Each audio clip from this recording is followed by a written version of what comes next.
Set as default. Put your mic where you're going to set it. Good enough? I don't know. You're not saying anything. Am I talking? Is this but talking? you don't talk Yeah, like that. Is this better? Yeah, it's better. We're good. What's it called? Oh, God damn it. I don't care who's using. You gave your daughter a Google. So we have an email address, so we can you're doing that whole send thing? the pictures to it, and also write her notes, and then that'll be her email. Damn it! I don't want Tim's crap. Why do you make your computer so complicated? I don't know. Thank you. EJS Jeep. I don't know who's got the best coverage of it out. It's usually tracking car and tracker, car and driver. I don't like your keyboard. Yeah, I don't know. Gear Junkie, try Motor Trend. Everybody's got that same press picture. It's really all funny. the same. It's all just written differently. But I think they all include the specs. I couldn't find interior pictures this morning, but I don't think they did anything crazy. This thing Yeah. is fucking beautiful. Well, let's bring it in, Tom, because we're already here. We've already talked about it for 10 minutes. We haven't, but okay. I know. That's all right.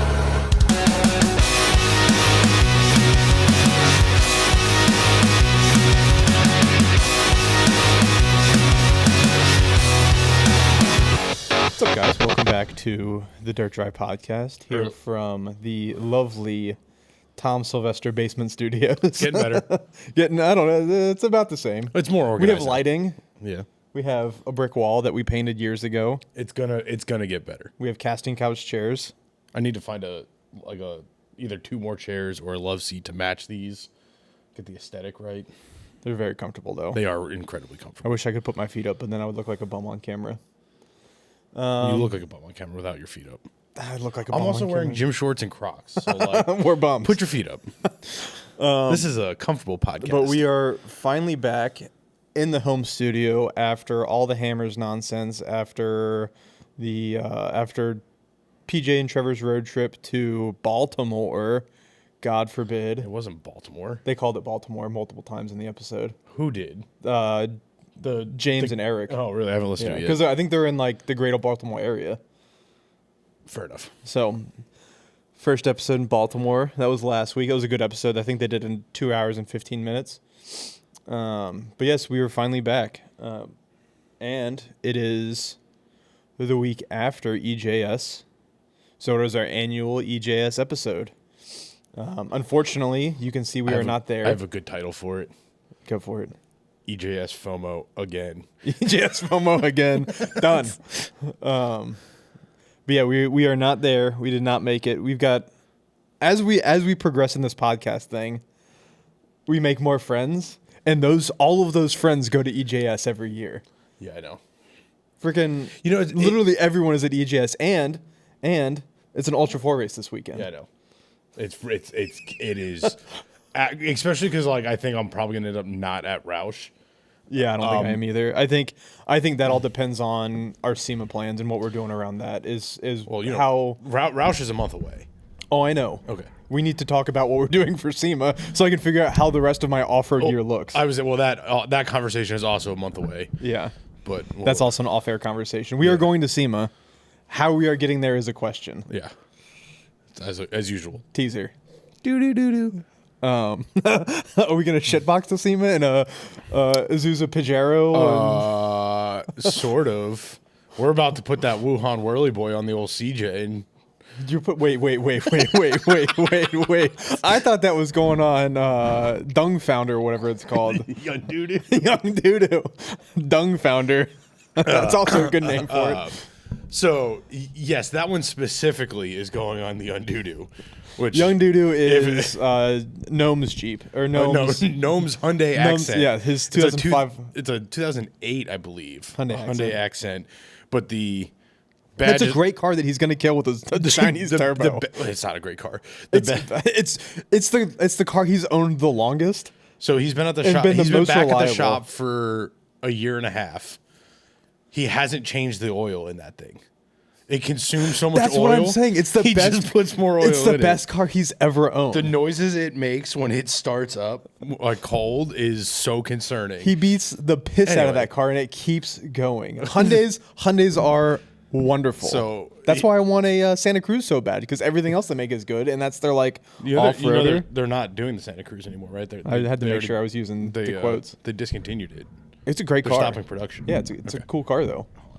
I'm not you. It's been a while since we've used mic stands, and I don't know what to do with my hands. I got to stop touching the mic.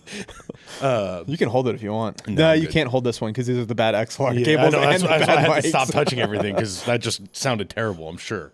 No, the badges were falling off. So it literally just said Hyundai. and then like at one point it became Yundo.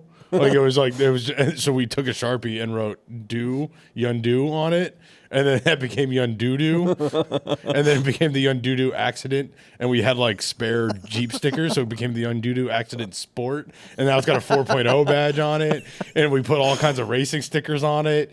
This proves my point that is the best vehicle he's ever owned. Oh, agreed. Because he can beat the piss out of it, and it still drives him to work every day. I mean, he doesn't actually beat the piss out of it is the fun part, but he is in the process of getting like a family hauler again. He's like looking at Suburbans and Avalanches and stuff.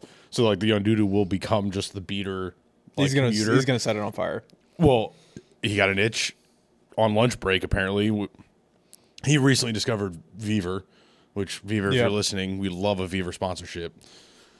I think Kevin uses a bunch of their stuff. Yeah, they make they make diesel heaters. They make a turbo, straight up turbocharged. You can build an LS off of it. If you have a block like an LS block, you can get LS heads, cams, like gaskets, manifolds at all. Oh yeah, it's crazy. Well, should we do a YouTube series where we build a Vivor LS and put it in something? For $134 shipped to our door, he bought a turbo. Wild. It is a legit T3 T4 clone turbo, and it's not garbage.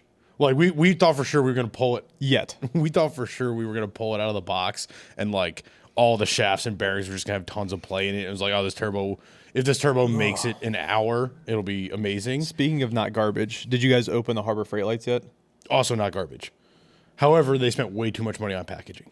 Yeah, I mean, packaging is the thing people love though. You get a nice package. It's Harbor Freight. I don't give a fuck about stickers. They look like really good lights. Jed's running them on his big red truck. Yeah, I mean, there's plenty of people that run them and like them. I know there was a bunch of teams running Harbor Freight lights at Hammers. Yeah, because I mean they're making a push to put them out there, and you're gonna wreck them anyway. So who cares? Yeah. But yeah, the Vivor, the Vivor Turbo, we've dubbed the Wuhan Whirly Boy. It's gonna give us COVID. Yeah. It's gonna give the Yundudu COVID. The thing's gonna be coughing like crazy when it's done. That poor car. Honestly, the problem is we have no way to tune the Hyundai. So you're just gonna put a turbo on it and hope for the best? He doesn't want to put the turbo on it now because he found out that he can't like he can't tune it at all. There's nothing out there for it. So, yeah, it's a 2009 Hyundai Accent. Of course, there's nothing for it. Yeah. So with the CJ project, getting the 4-liter swap, and it's a full 98 TJ ECU and harness. Like we know we can tune that. It's map. We can stick a turbo on that pretty easily. So I'm like, half back seats, no roll bar, no doors, no top, just like super unassuming. Chopped and channeled. CJ5. No, it's sitting on 33s, like just chopped and channeled. Just super unassuming. That's so. And then it just put an auto locker in the rear or something, just so we can get some 11s going and. Hell yeah. Just. Oh, by 11s going, you mean like running 11s or like? Oh yeah, I'm gonna put the stripes down the block, baby. Oh, you're talking like burnouts. I thought you meant like running 11s in the quarter. CJ because CJ running 11s in the quarter would be frightening. I am putting a roll bar in it if I'm trying to do 11-second quarter miles. No, I'm gonna lay 11s down. Speaking of cool Jeeps, that's the topic of this week's episode. And speaking of cool two-doors, we can start with the buzz cut. Sure. You got to grab your computer there. Why do I have to grab the computer? Why can't you grab the computer? You're better at driving because I'm going to start talking about it. Oh, just drive the computer. Okay. I got to put my coffee down then. I don't want to put my coffee down. There you go. You drive. Okay. Oh, but yeah, the buzz cut is since I've owned a two-door, Tell the world your password, Tim. 1971. Wow. Okay, that was easy. Nobody's gonna be near my computer at all, except for you freaking numbskulls. Anyway. Oh, well, also, what's someone gonna steal the computer for? They want to mess with a podcast? Go for it. You guys want pre-release episodes? Steal Tim's computer. You want pre-release episodes 3 days early because that's when they're ready. All right, but yeah, the buzz cut is something. Now we're all out of order. Well, it was a good segue into the topic. It's fine. It's fine. The buzz cut is something I've wanted to do to a two-door for a very long time. Yeah. Because in a JK and in any Wrangler, there's so much headroom. You could easily cut 6 inches off the top of it and have a sweet Jeep, and it would look so much better. It does look and it so does good. look so much better. It's the way the two-door should look. Yeah. It's got the fastback, right? Yeah. Not a huge fan of the fastback. I like a square top.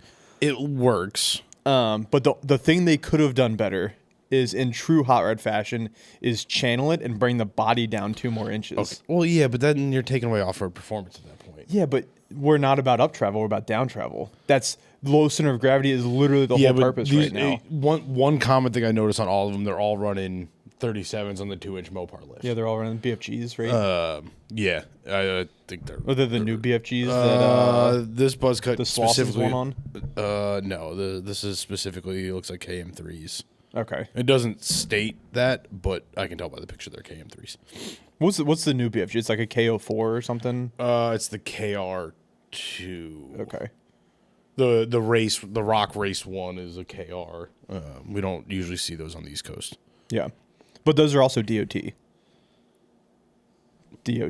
Supposedly. I think the Slossons got in trouble for that because they're DOT, but they weren't released to the public yet. But they were released to the public, but they weren't released to the public. But Yeah. they were. It all depends on. They were released to specific public. Yeah. So I think they were That's racing, baby. They were changing tires in the pits, Yeah. putting on legal tires.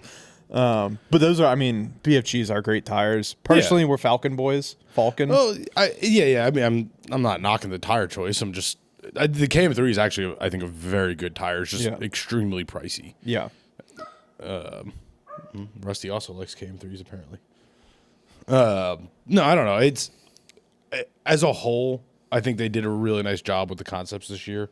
There's nothing outrageous. There's nothing EV. There's nothing hybrid. They just made... Which is wild because this year would be the perfect year for EV at $4 a gallon gas. Well, they canceled 4xe, right? Like, 4xe is just not a thing anymore. Okay. It's because there wasn't they kept catching a dozen fire. class action lawsuits against them. Yeah, because they kept catching fire and they didn't know how to fix it. Yeah. Yeah. No, I like that they just built... Also, it was a joke because what is 30 miles electric range? It's nothing. Be enough to get you to work. Not me. It doesn't get me to work. You're not the target market, Tim. It also doesn't get me home from work. Yeah. No, I think it's cool that they just made cool cars this year. You saw my text before I did. Good for you. It's weird. Yeah, it's simple.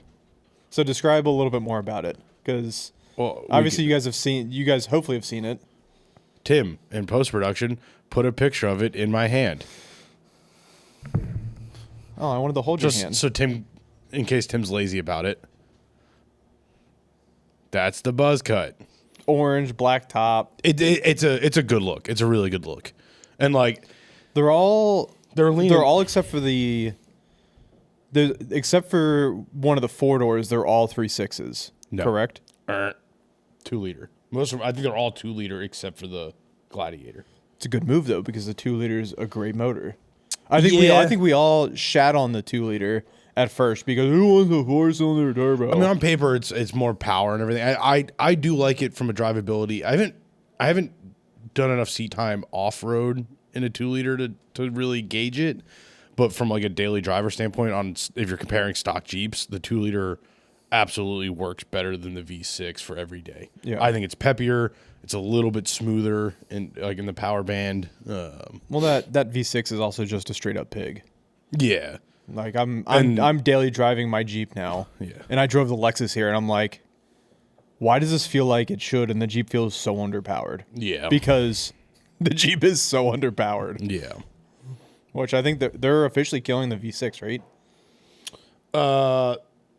I wouldn't go so far to call it killing it, but they are phasing it out because they have a new 4-cylinder turbo. So they have the straight six twin turbo Hurricane. Yep. They're doing a baby Hurricane in Baby cane. 4 cylinders. Ooh. Which that motor Is that compound turbos? Yeah. One big, one small. Yeah. So like I think the was it the 28, 29 Wrangler, whatever the changeover, whenever the new Wrangler is going to come out, which I think is either 28 or 29. The new Wrangler. Are they So doing the JL is set to expire in 28 or 29. Yeah, because that's 10 years. Yeah. I didn't know they were dead set on that.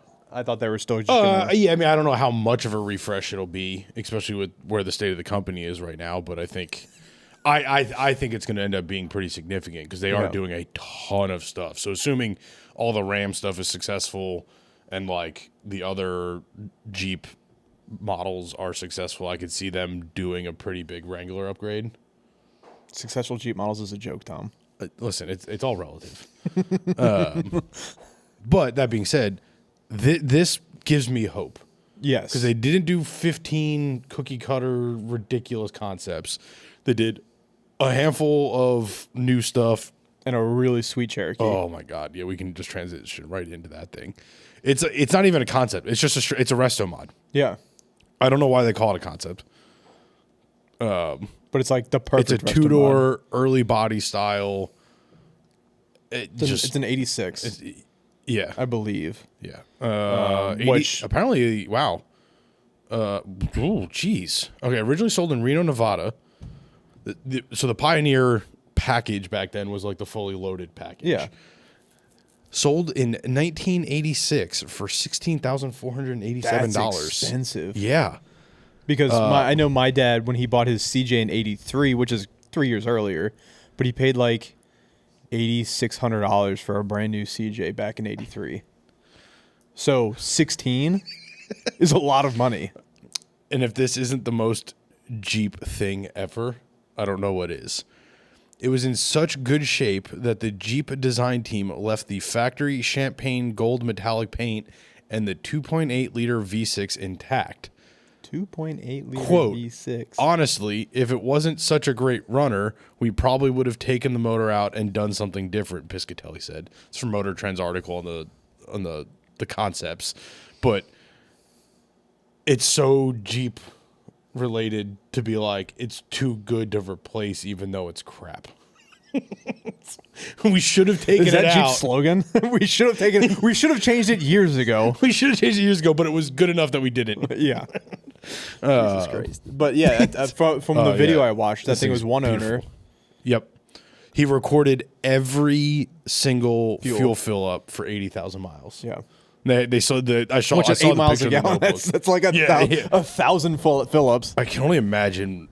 I haven't seen one of those 2.8 liters, like the Chrysler 2.8s, in a long time. But yeah, they just made this. The only thing that could have made it better, did they ever do a two-door Wagoneer with the double stacked 5x7 headlights? Because that was the Wagoneer. Oh yeah, I think that was like 88 when they put the wood paneling on the side. Yeah, of with the XJ stacked and called it a 5x7s. Wagoneer. Was it stacked 5x7s? They were stacked 5x7s. They're so... I love those. We just had one of those in the shop, but I don't think it had stacked lights. But regardless. That's the only thing that could have made that better, if they would have swapped it to the Wagoneer style stacked 5x7s. Yeah, but there's something about this thing just staying exactly how it was. They just put a nice lift on it, 33s, called it a day. Like factory steering. Just they did. They were my favorite wheels. They're aluminum wheels that look like Steelies in white. Yeah, that's the Quadratec wheels.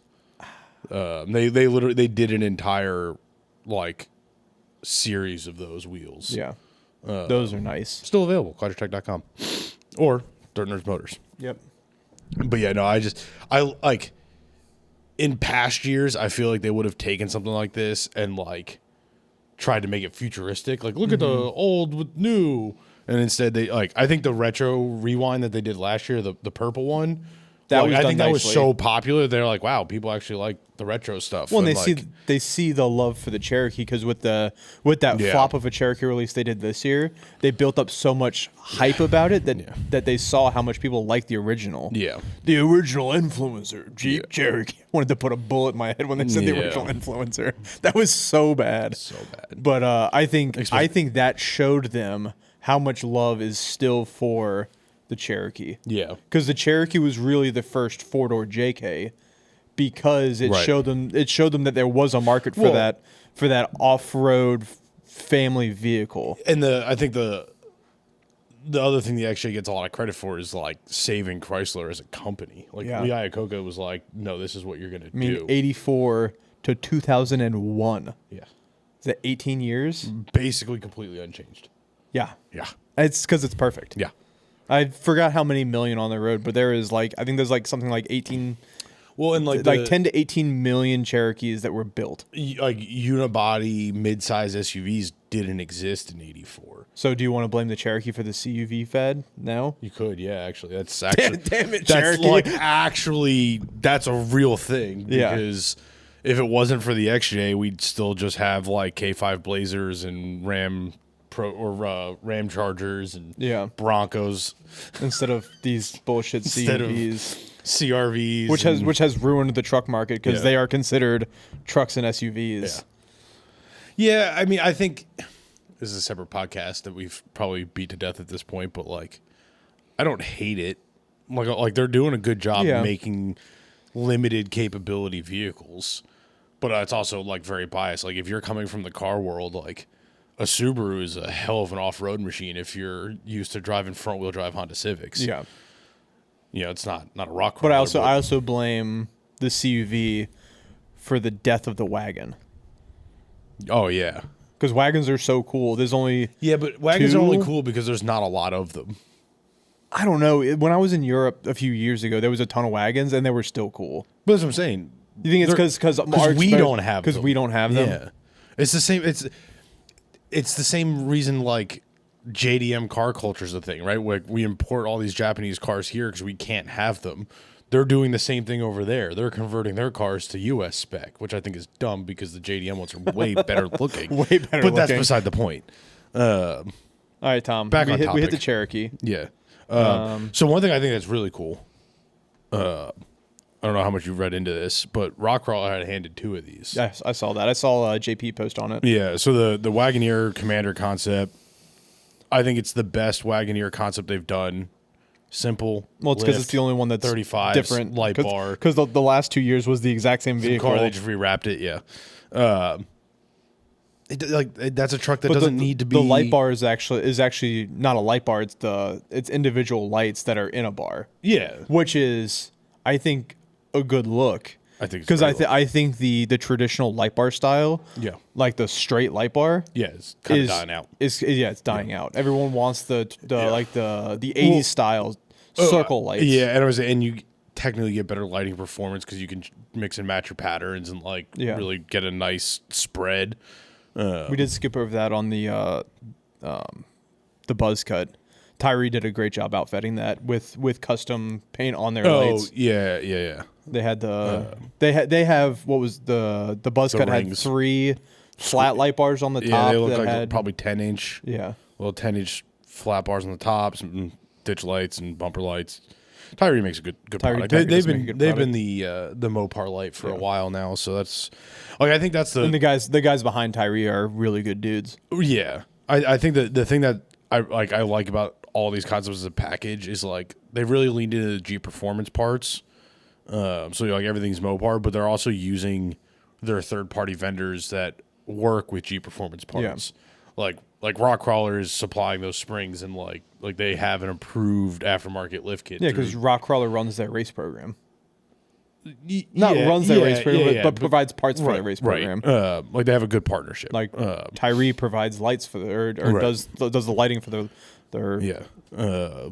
all their aftermarket lighting packages. Yeah. They like be the fact that it's Rockcrawler. They actually put skid plates on the thing and like made a nice roof rack and just real simple, like clean. It's a lot of OEM plus type. So Rockcrawler has a Builds. package for the Wagoneer.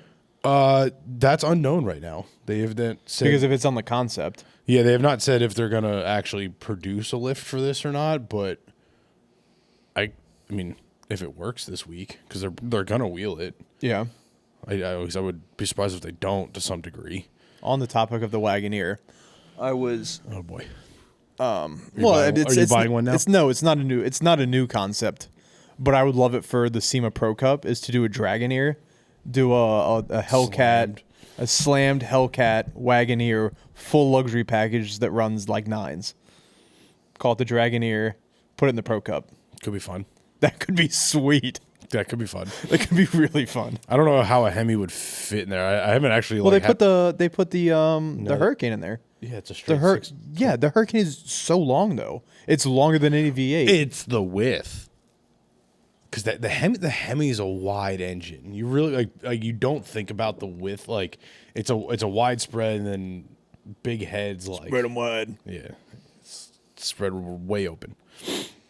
Either way, Dragoneer. When we finally enter something into the Pro Cup at SEMA, well, it'll be a Dragoneer. I mean, it's kind of outside the spirit of the Pro Cup, but it doesn't mean we can't build it and do it anyway. Anyway, beside the point.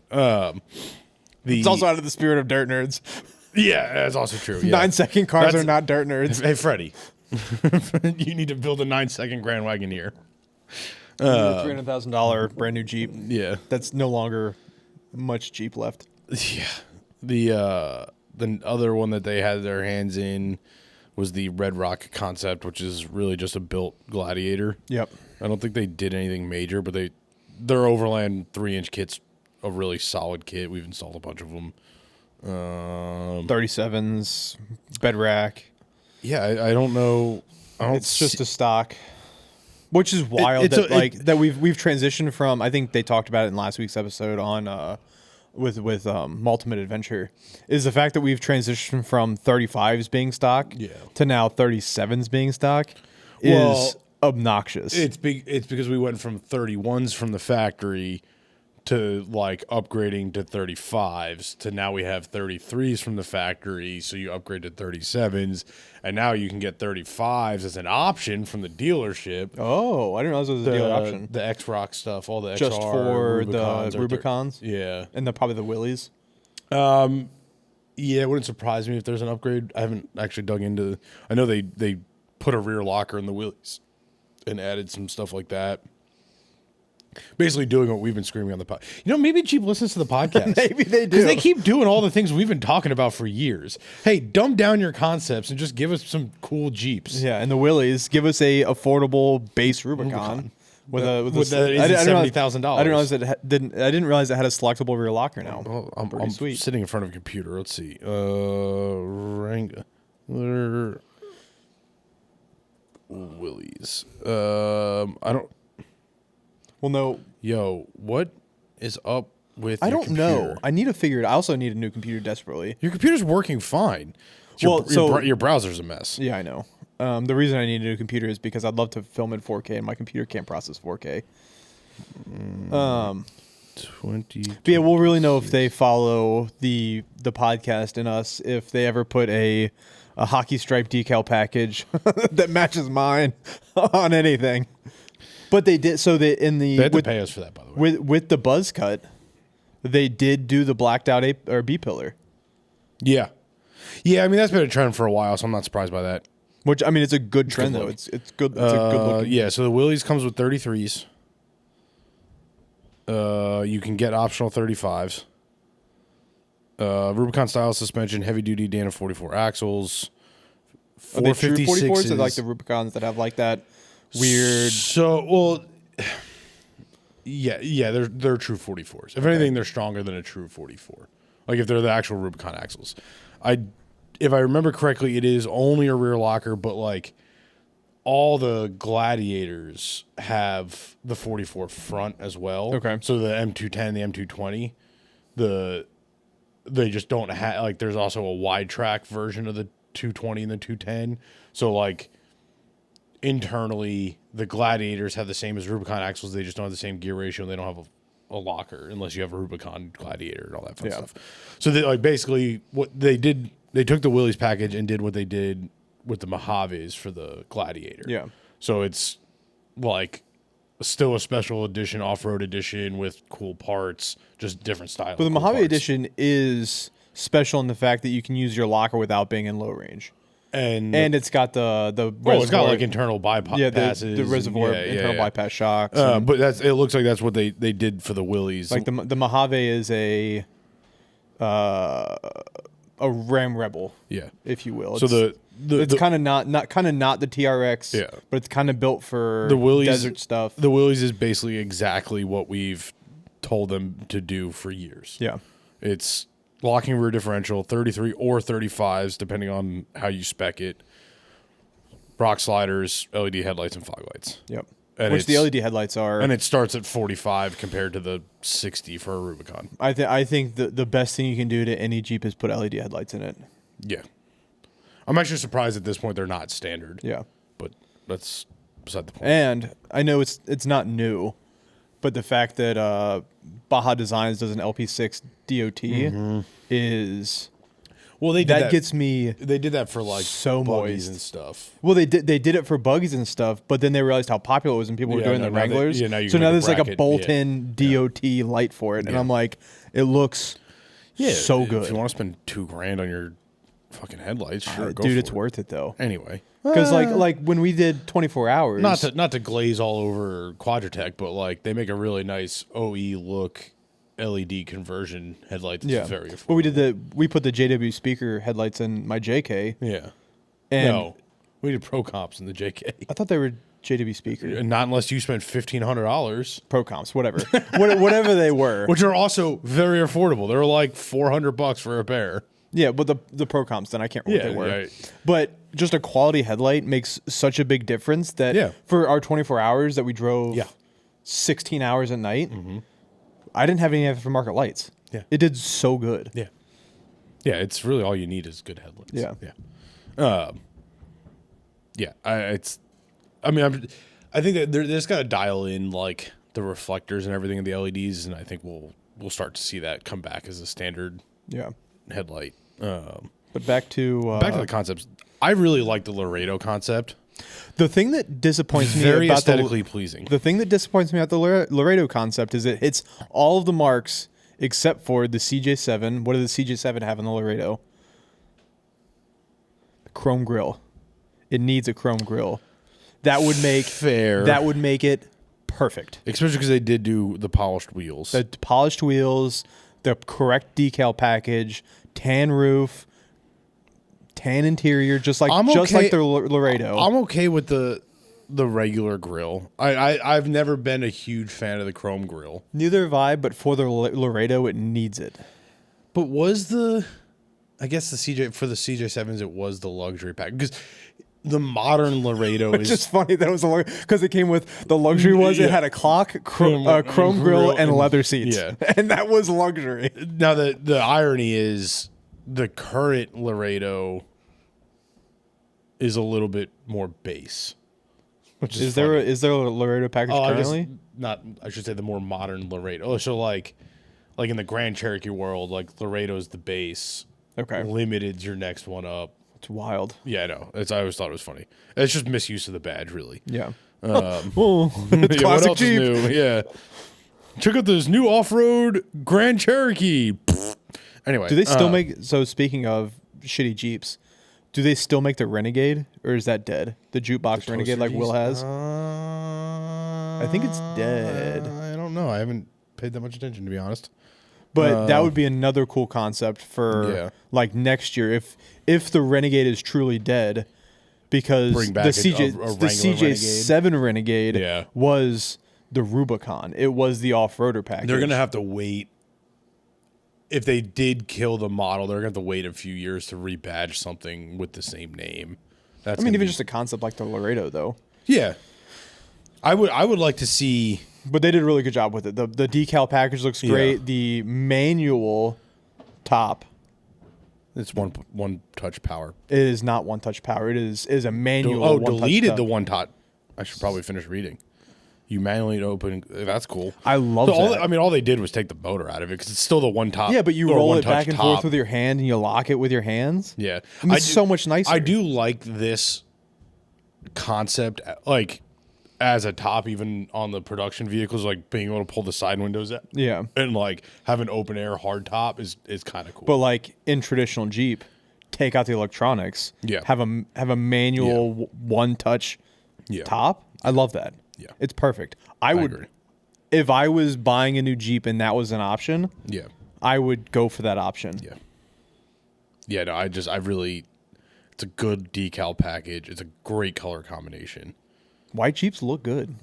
White Jeeps now, with the stripes look I'm good. a little biased. I would have thrown some Rocktrix bronze on here instead of the chrome. What are you gonna do? You know, But Jeep. If you're listening, and we know you are, they have their own wheels. I get it. It's a thing. I think those are KMCs. These? No, those are the they, Mopar. Those are the Mopar beadlock readies. No, I think those are the KMCs. Because I think they have a Jeep center cap, but I think they're KMC wheels. So one thing I think it would be really cool would be if they would let us build one of these concepts for them. Hey Jeep, if you're listening, and we know you are. Because like this is like I love this. I would buy this. Yeah. Like if this was a trim package available down to the Texas horse blanket Native American. Dude, I love it. covers. I love a drug rug blanket seat cover. That's not really a drug rug though. It kind of is. It's not. Like drug rugs are like more like Rastafarian. I still love like a Western pattern. Yeah, or a drug rug seat cover. Yeah, I'm with you on the like. I think it looks good. Like when PRP announced they released the seat covers for the GX. Yeah. And they have a Western or a drug rug exactly pattern. what pattern you're talking and I'm about. like, oh, could I justify $1,500 on seat covers? Freddie's a PRP ambassador. Freddie, if you're listening, and we know you are. Fredward. But shout out to Fred. He's officially started his Co-Drivers podcast. Yeah. Go check it out. I knew he was filming when we were doing his Jeep. I didn't realize that was the episode. Oh, that's that's what he's been posting. Yeah, I didn't know that. I thought that was just for his YouTube. I didn't realize so that did was I. Co-Drivers. Yeah, it's apparently that was the podcast. I'm like, I kind of like this. It's a good format. interactive podcast. Yeah. My wife's giving me crap. She's like, wow, you're so like professional. I was like, yeah, I was in work mode. It's kind of what I do for a living. She's like, yeah, but you guys are such like hooligans all the time. And then like I see this and it's like, oh. And I'm like, yeah, it's called Professional Tom. It's a thing. It exists. Yeah. Every once in a while. But yeah, so I love a Western seat. Yeah. I would love it for the GX. PRP, if you're listening, and we know you are. I'm going to stop saying that at some point, but I think that's my vocal stem for the episode. I was going to say, it used to be send the check. Send the check. Listen, I'll take seat covers instead of a check. Yeah. No, I really like that whole pack. Like, that's a nice, obtainable package. It looks good. I kind of want to put a similar sticker package on the Grand. Yeah. It's white. Well, I don't know that's if I what want to put like that much money into the Grand Cherokee, but maybe. we have a friend that does some vinyl decaling. Yeah. So it's shout out to Loco Tent. Yep. They did all the tenting on the Lexus, my Jeep. I think they did your Jeep. Yeah. They did the did my decal wife's package on car. my Jeep. Yeah. Loco Tent is wonderful if you're in the greater Winchester. DC metro area. I don't know if he's still doing as much mobile as he used to. Well, I was going to say, come out to drop your car off with them. They do a great job. Yeah, tell they're in Winchester. Tell them we sent you. Called Loco Tent. He's a fireman, day job. Yep. And he owns a beautiful shop, and he does a great job doing tenting, and I think they do accessories now too. Yeah, I saw they were doing like audio stuff. Side steps, They audio can stuff. Yeah. have all the audio work. Yeah, I don't want to do hate it. Someone audio was work. asking me about audio work the other day. I'm like, I'll put a head unit in and I'll put speakers in, but I'm not doing subs. I'm not rewiring anything. Yeah. It's above my pay grade. What's next, Tom? So the last one, which I think is because we flirted with the Gladiator because there's nothing special. Yeah, it's a nicely built overland Gladiator. Yeah, with a decal package. That's all you need. The entire Mopar parts catalog on it. Like it is what it is. It's Do they all come standard with Warren winches? I assume. I have not seen them mentioned specifically. Let's see. I feel like that's gonna be our best one. They actually do not have a winch on the Laredo. It is in fact a Warren winch. Also, Warren Winches. I love their social media. Yeah, it's been good Because they It's been on fire. they Yeah, it's Warren Winch. blast the Facebook Marketplace ads. That's so good. Like It's so Warren good. Winches. So good. It's the Warren Wenches. Wenches, yes. That's my favorite. I love a good wench on Marketplace. Yes. Especially when they have the old school. I don't know the part number of it, but their high speed winch. Oh yeah. It's the big massive one that. It's actually front mounted instead of bottom mounted. Yeah, I can't remember what the number is. I don't pay that much attention to it. Anyway, so the big one, the big like main concept is they're calling it the Anvil. Oof, it's so nice. I know, and it's a 392. Mm-hmm. According to this, they based it off of the old M715 truck. Loosely. It's kind of got the bullnose front. It's got the square headlights. We have this argument at the shop all the time. I don't dislike the front end conversion that I forget who did it. Somebody did like the OG Gladiator, like 60s J truck front end build for the JKJL. I think it looks terrible. Like it's because it doesn't blend into the rest of the vehicle. It's just like a retro style grill on a Wrangler. It just doesn't, to me, it doesn't work. But they did the Safari top. They did like even then, works. It's not the actual M715 front end. It's just the inspired M17 or M715 front end, and I love it. 5x7 headlights, a Safari top. Yep. Like it works. It works so good. And so did you watch the video that I sent you about the concepts? I did not. But so he was at the release. Yeah. He was there digging through it. I think he was talking to Jeep engineers, and I think they were flirting with the idea of putting the Hurricane in the next year model. So this has room for the 392, which would essentially have room for the Hurricane. So if they're going to leave that same hood length, if this is the concept, which it is, for making that front clip longer, it doesn't look bad. Yep. And they can do it on that same frame. So you could essentially put a Hurricane back into the Wrangler, or that straight six back into the Wrangler. Yeah, I mean, I know that's been like flirted with and rumored for a while, as far as like that motor coming back into that platform.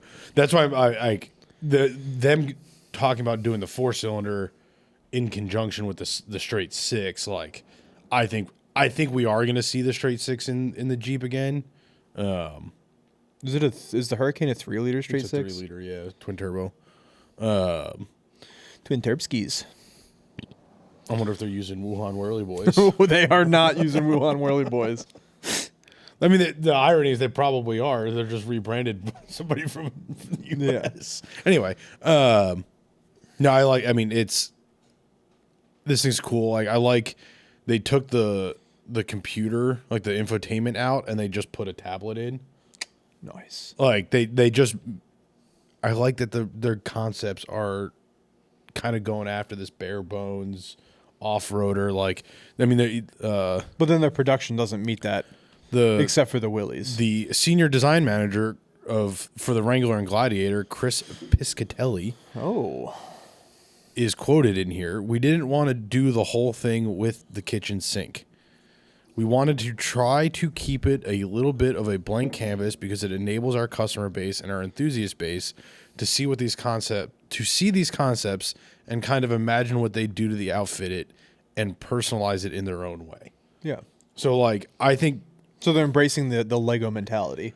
Right. And like that to me has always been why Jeep has been successful even when they build garbage, is that they've always embraced the fact that people are going to modify it, customize it, change it, beat the shit out of it. Like that's always been a philosophy for them. And it's nice to see them like putting that first and forward again. Yeah. Because I think that is lost a little bit with the JL and the last few concepts of like, they're just going way over the top. But yeah, no, this thing is cool. It's, again, this is a package I would buy. It's a little like extreme visually, Yeah, but that I mean, Safari top look works at the entire so good. look at the entire truck and off-road market right now. It is. They're going extreme visually. Yeah. Like, and I think that started. I mean, honestly, the whole industry is kind of, we're getting back to that edgy, aggressive design. Being in traffic, whenever I see a Kia K5, Yeah. it's a good-looking car. Yeah. It's got aggressive styling, but it's still a four-door sedan. Like, we're coming back into building cool cars. Like, Yeah, we're building cars for again. enthusiasts again, which is, I think it, like, something that's missed in that as a consideration is, like, you're creating car people when you do that, right? Like, somebody who doesn't necessarily like cars might see your car and go, whoa, that's cool. Yeah. And then they're going to go out and buy that specifically. Like, that's the fun thing about cars. Is like you can individualize them. You can make it yours. And then when you buy that car, you're like, I like this a lot. I bought this car because I liked it a lot. Yeah. But then you see another one going down the road with like a different set of wheels or like tint or something else. Like that was what Matt Daigle was talking about. You go, even though they don't see themselves as enthusiasts, they are still our people. Yeah. Like even though they just do it because they want the car to be pretty, they're still represented by SEMA and by us, and we support them. And like and now Orba. Yeah, Orba. Orba is. We'll have to do an episode on later. Announced. But, yeah. Well, I think later on was going to be a big one with Orba because that may have some names in that episode. I may have his number in my phone. Yeah, no, I think the industry's in a really good place right now, and I think this is a good sign of what Stellantis industry's in a good place, but the country isn't. Yeah, ironically, different episode. No, I think this is a good sign of where Jeep as a brand is within Stellantis, right? Like it's clear they're not just pumping money into it to make it the forefront of the company, which is what they had been doing because it was the only thing that sold was something with a Jeep badge, and then they went, oh crap, we're building shit cars again.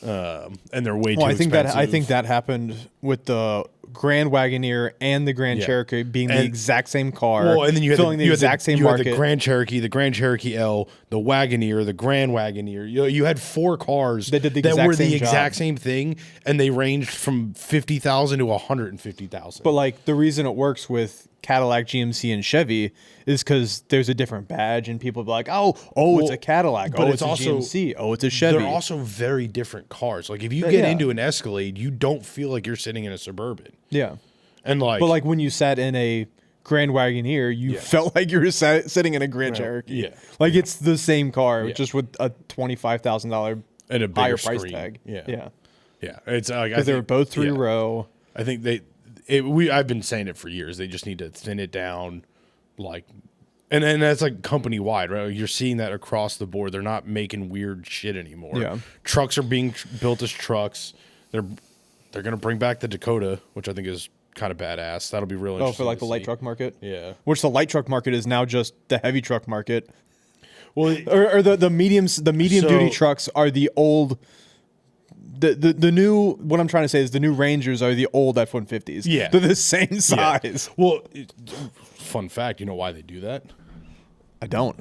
So the previous, well, I shouldn't say previous because they're still technically current as the recording of this, but the EPA regulation for how much CO2 it can put out is based off the GVWR? Not the GVWR, the physical measurements, the actual displacement of space that the vehicle takes up is proportionate to how much CO2 it's allowed to put out. So the same way that like building a plug-in hybrid gets you a bunch of credits and exemptions, the bigger the vehicle, the more the pollution it can put out. It's all a sham. Yep, all of it. It's all a sham. There's no tinfoil in this house because I've made too many damn hats lately. And cookies. Look at them. It's actually been pretzels. Oof. Total side tangent. Found a recipe for... Oh, you've been making your own pretzels? Found a recipe for Auntie Anne's copycat pretzels. Oh, brother. I'm gonna need you to send that to me. Oh, bro. And it is easy. Easy. I'm going to need that recipe. Yeah. And it's unbelievably accurate. I ate like 7 pretzels in one day. It was bad. Carrie was yelling at me. So you're having another one? I was like, I put the work in to make them. I'm eating them. Yeah. If I'm gonna make dessert, it's gonna be my dessert to eat. I thought it'd be a fun family activity. That's why I can't keep Tommy like roll a pretzel, and he just kept making balls. I'm like, buddy, you gotta roll it out and twist it. And he's like, done. I'm like, all right, close enough. That's why I can't keep brownies in the house or brownie mix in the house. Yeah, you just end up making brownies. Yeah, brownies every day. Yeah, we had the same problem. Anyway, no, I whatever. I don't need it anymore. We went through all the concepts. This is a very different concept podcast than we've had to do in the past. Yeah, we're actually impressed. Yeah, I wouldn't go as far to say impressed. I'm enthused. So of them, I know which one I'm buying last year, and that's the retro. What was it? The rewind. The rewind. The purple one. I'm buying the rewind last year. What are you buying this year? At the sake of, or at the risk of stealing yours, the Laredo. Oh, you're buying the Laredo. Oh, 100%, yeah. I think that's mine too. It would, like as much as I love the buzz cut and the anvil, yeah. I like them a lot. The Laredo's my style. Yeah. Bare bones, nice decal package. Yep. OEM plus. It's what I want in a Jeep. Yeah. That's basically what I'm building my Jeep to be. Is now, if they gave us a 392 in the Laredo, that would cement it as the best one. yeah. The thing I would change is what I said earlier. I would put a chrome grille on it. That's fair. Just to meet the actual heritage of the Laredo. See, this is one of the weird things where I'd love to be an insider, is because I bet you Someone brought that up. I bet you it was discussed, and I wonder if they couldn't make it happen in time, because a JL grill in chrome would be hard to. But with the new they did that refresh on the JL grill where they had that black insert. Yeah. With the body color around it. You could do a chrome insert with the body color around it, which is exactly what they did with this. Somebody still has to make that. It's not that hard. With the availability of chrome wrapping, they could put a nice chrome wrap on that in an hour. I wonder if they did, and it didn't look good. That's what it would look good. The chrome wrap. Granted, I say it would look good. The Laredo, I didn't like the chrome grill on the CJ7 Laredo. No, because I'm not a chrome guy. Chroming plastic is not as easy as you think, and if you're building, truly But chroming. that's what I'm saying. Is like to build a concept that's going to be used in press releases, seen everywhere. Like if you're putting your name on it, you don't want to just put a wrap on it, a chrome wrap on it just to check that box. Like getting it, because like that's like when you look at like the YJ covers. Like if you buy one of the new chrome YJ cover grills, like it shows up as like a thin piece of sheet metal that's chromed. Yeah. So like, which is the right way to chrome. That's my point. And like getting that to be produced and look good in a short time frame may have been a little difficult. That's my only complaint. I'm also just completely speculating, because I feel like if we were the ones building it, that's what would happen to us. Yeah. We'd be like, we need the chrome grill. We need the chrome grill. We'd get the chrome grill. Like, yeah, it looks like fucking garbage. It could actually be gold. Yeah. Because they did theirs was like a deep gold. Yeah. Which goes back to they should have just put bronze wheels on it. That's what I would have done. I know that doesn't fit the retro styling, but yeah, I like when I see your JK, it makes me wish I would have gotten the Rocktrix polished wheels for the GX. But the bronze looks really good on the GX, but I also think a polished would also look really good on the GX. Yeah. What's your bolt pattern? Toyota. I don't know. 6 by 5.5. I think it should be 6 by 139. 6 by 139.1 or something. 139.7. Whatever it is. I don't know. I reached out to Dre. Your hub bore is 106.8. I reached out to Dre. Dre said, this is the bolt pattern you need. This is the wheel you picked out. We'll get you set up. Yeah. I used code DIRTDRIVE and saved myself 5%. Amen. You guys can do the same thing. Get yourself a set of Rocktrix wheels. I have 2 more sets to order on Monday. Nice. We love them. They love us. We're good friends. We go way back. Way back. We do go way back. I think we go back to like 2000.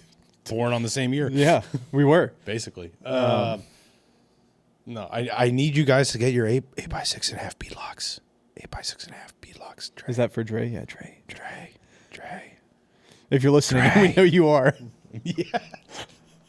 Ding. Just a little counter in the bottom. Tim's vocal stems for the week. Oh, fuck. I need a bigger counter. Ding, ding, ding, ding, ding, ding, ding, ding, ding.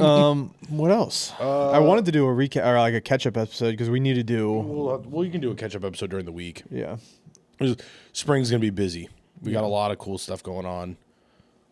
We will be, at least I will be at the DC rally this year. So we'll Speaking of that, I was going to ask you this off air, but since we're on air, you can tell me to go pound sand or give me an answer.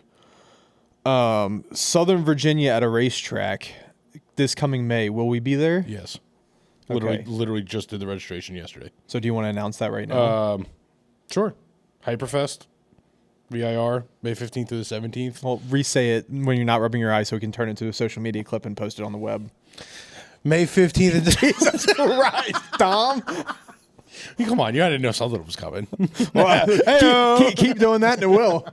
Hey, yo. No, go buy me dinner first. There it is. Oh, shit. I love that for you. I love that for me, too. No, May 15th and 17th, Hyperfest. I don't know what the official town is, but it's Virginia International Raceway. It's a 3-day motorsports festival. We will be set up as a vendor in Dirt World. I don't know the rest of the details of Dirt World because we've been so busy. I have not kept up on it other than the fact that we will be there. And we'll probably have more details to come. Yeah. But I'm looking forward to that. It's going to be fun. Yeah, it's like we're... I won't be there until I'll have to work. Yeah. But I won't be there until Friday evening. And I'll be there through Sunday. I don't know when we're locking in for like setup and everything else, but I went simple. We're going to just have a tent, table, and one vehicle. I don't know what we're bringing yet. We have a build at the shop that I'm hoping will be done by then. What are you building? Oh, boy. LS tons and long arms. Is that JK. That green one that PJ was posting pictures of? No, that was just getting a 3.6 replacement. No. He had like the whole front wrapped in tape, and he did a really good job protecting it. It was a really clean Jeep from California. Okay. Moved here recently. That Jeep already had the cams replaced twice, and it still had a misfire. Yikes. He was really leaning heavy into the Hemi, and then his significant other saw the price tag. Well, and I get it. Like what from a retail standpoint, from a customer standpoint, what does the base Hemi from AMW cost? A 5.7 in a JK with an 8-speed is about $35,000. Yeah, so it's a hard sell for a significant other. Jump when you're talking like 9 for a fresh 3.6. Yeah, when you're talking parts and labor, and that's like everything 3.6. It's new injectors, new plugs, like all. I think the alternator and the starter are the only accessories we're not changing on a 3.6. You guys using Jasper? Or you guys another supplier for necessity right now? Yes, because cores on 3.6s are apparently hard to come by. Jasper makes a good product. Historically, no. Really? I've always heard good things about Jasper.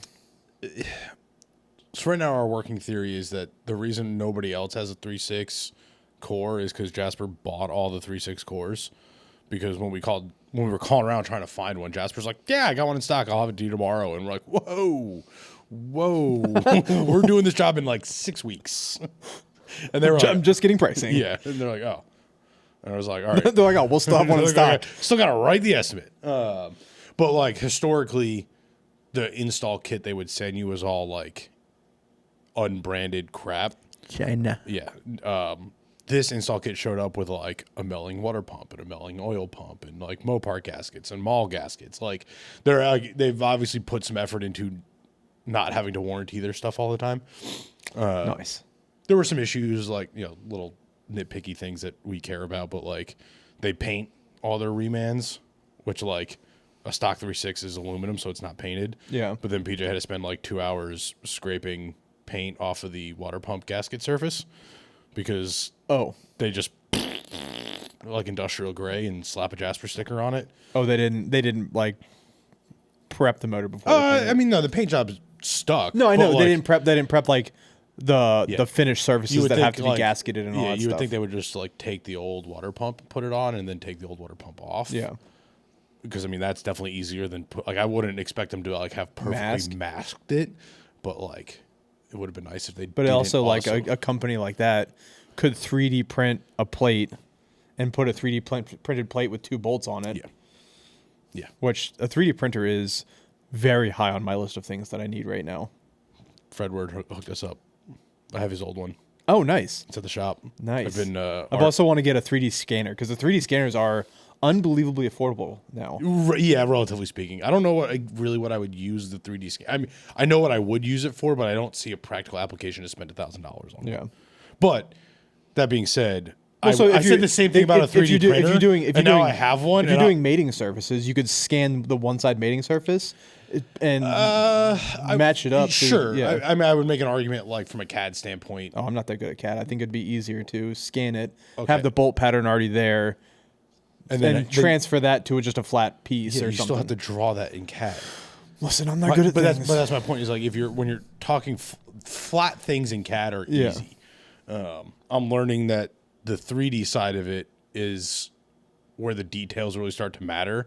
So like, spoiler, we're gonna start printing DirtNerds versions of the trail rated badges. Oh. So I've been like working on that. Yeah, I can make wheel ladders and every customer gets a traction board. But like, oh, I'm sorry, that was a horrible sound. yeah, that's definitely loud. I'm trying to like dial in like all the radiuses because like there's limitations to the machine, and then like if you change the settings of the printer, the temperature and the temperature speed and layer thickness and all that. So I have like 18 of these pucks just sitting on my desk. of just practice. And then like I had to change filament colors because I ran out of the stuff I was using for test, and that resets the whole process because now the different filament is reacting differently to the settings. But then it's also like in the drawing, like I had to widen one area. It's a thing. Yeah. And that's just creating from scratch. Like that's not trying to get anything to fit into somewhere. Yeah. So yeah, and the other thing that I would have the issue with is you have a conditioned space in the shop where you can keep it. My office, yeah. But yeah, so to run a 3D printer, it needs to be in a conditioned space for consistency of print. Like it can't be too hot, it can't be too cold. I mean, it can. It's just you have to adjust your settings to what the current environment Correct. is. Like I wouldn't leave it in your shed. Yeah, and that's the only place I have for a 3D printer right now is my shed. What's wrong with the kitchen counter? You're a funny guy, Tom. Good news. If you want something 3D printed, just let me know. We'll do. Because it's honestly the process is super simple.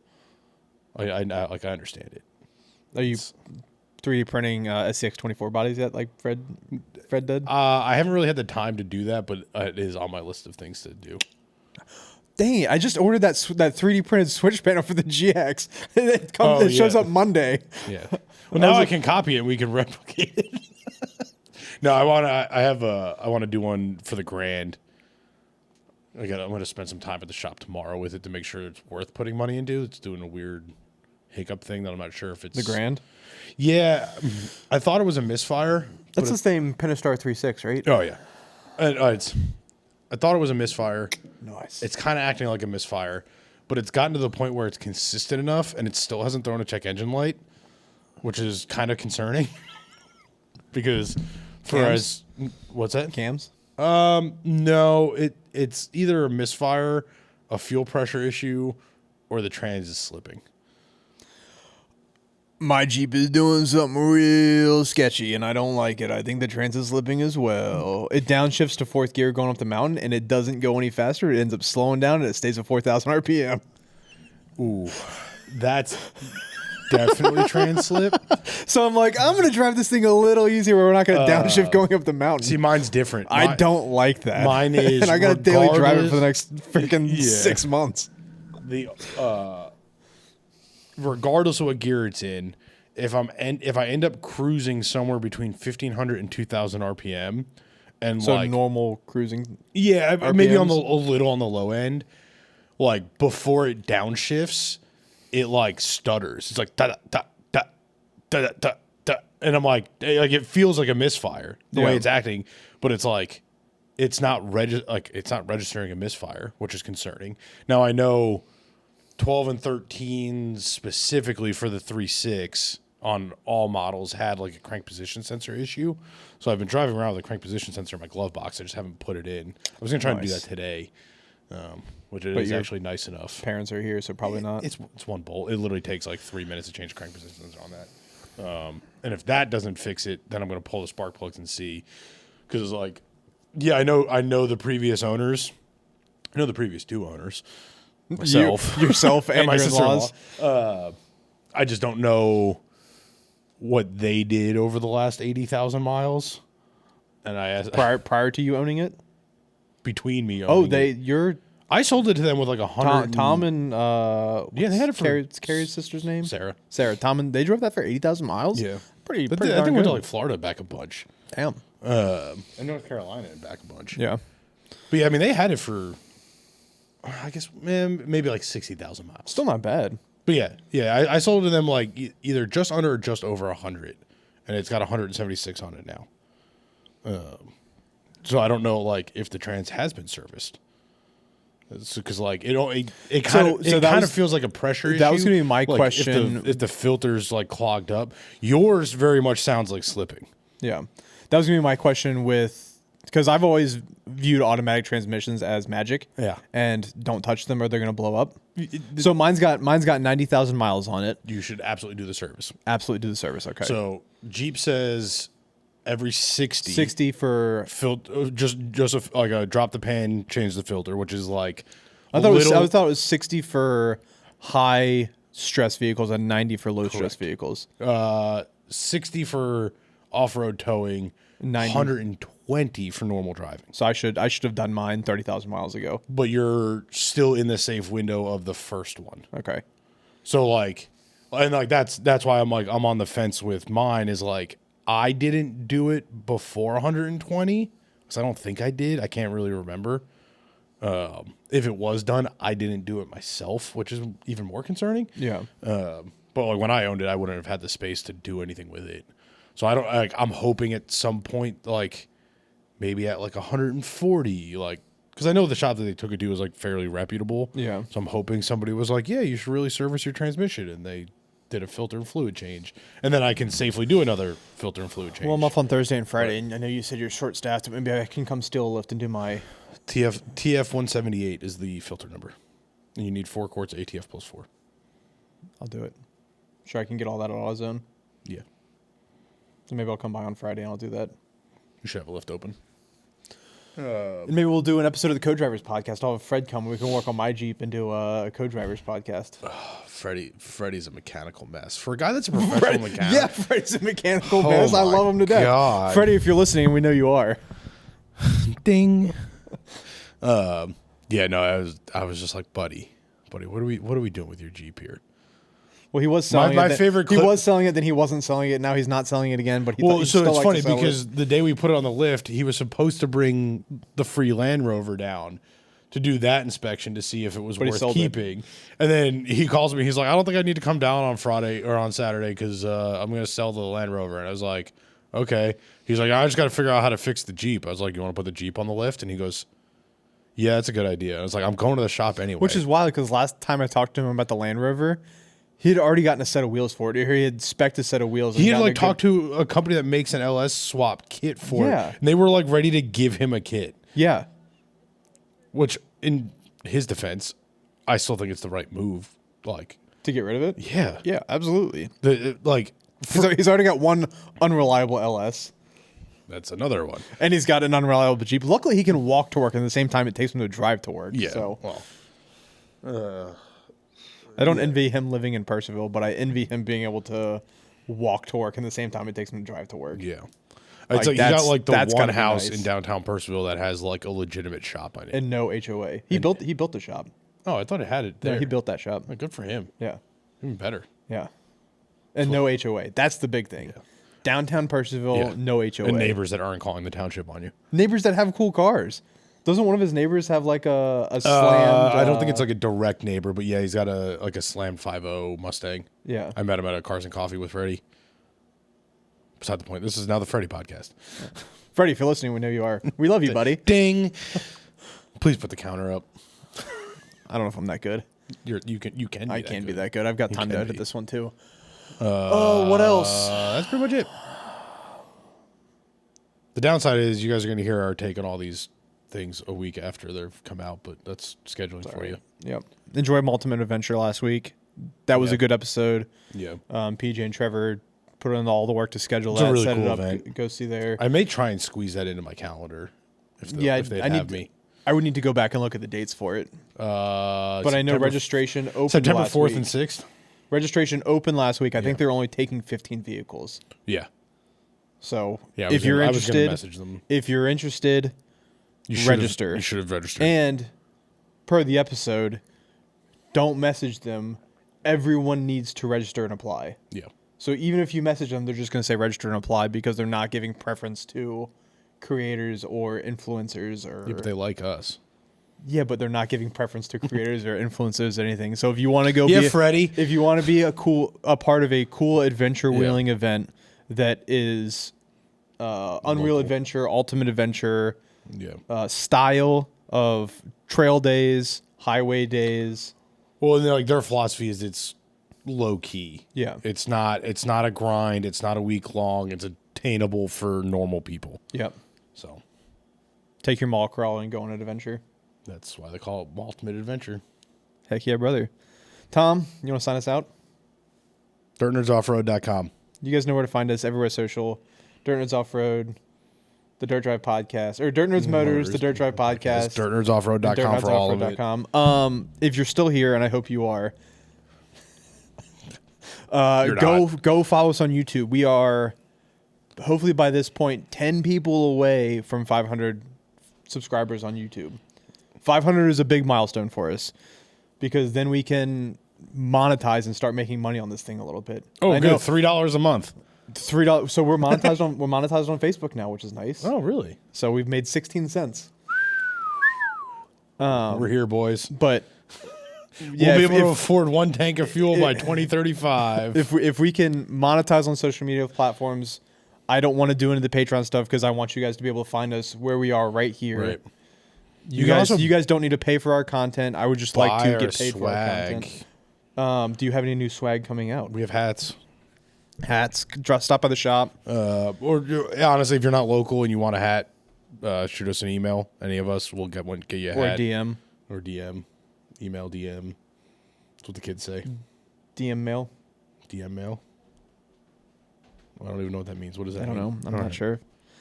What we really need to do is we got to do this in the beginning of the episode. Because per our analytics, nobody makes it this far. So if you're still here. If you're still here and we know you are. Remember that time when we said if you make it to the end of the episode to message us and tell us and we'll send you free stickers and nobody told us they made it to the end of the episode except for like 2 people? What are you going to do, you know? We should also get back into saying if you guys leave us a review on any of your listening platforms, we will send you stickers. Yeah. And maybe I can convince Tom to send you a hat if you leave 2 reviews. These are you got to review on Spotify. These are premium hats. They're not cheap. You got to leave a review on Spotify and on Apple Podcasts. And send us $25. And send us $25. On that note, we appreciate you guys. Thank you for listening. Thank you for hanging out with us, and we'll see you next week. Ding. Oh shit.